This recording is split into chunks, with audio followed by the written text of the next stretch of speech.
So a great question. How do you get people to pay attention to your brand? And I'm going to respond, with a sassy answer in that you need to have a brand that's worth paying attention to.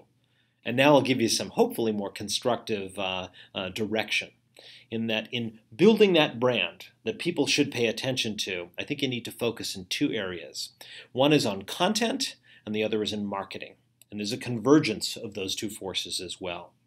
So if you are, say for instance, someone who creates new fabrics or fashions, you need to create as much content around that fabric, around fabric choices, around all things color and related to what you do that you possibly can.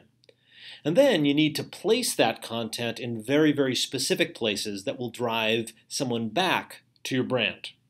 So hopefully you're building a social media following on Twitter and maybe Instagram if, say, you're going down that route that I just described with that hypothetical business of being that fashion brand, where all of the images of your new fabrics and your new designs are constantly placed on Instagram, and that you're tweeting out those visual images as well. That you've got a Facebook page that's showing that as well, and you're posting about your new thoughts and your new ways that you're thinking of creating that new product or solution that you're creating. So bring people into the mindset of what you're doing. Bring them into the creative process. Invite them in and open that door to your brand as well. Don't try to just say, hey, here's my website, here's my brand, you should pay attention to me. You need to help them understand how you think and why you've got a cool story associated with your brand. And then on the flip side, we've talked a little bit about it, is the marketing and the placement of that content.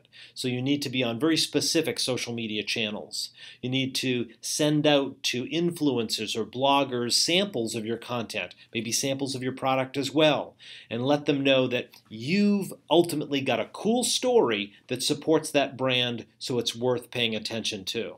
So that content, where you place it and the marketing of that content, and the tone of that content being a cool story that invites people into your brand, I think will help you get more notice out there across the digital sphere.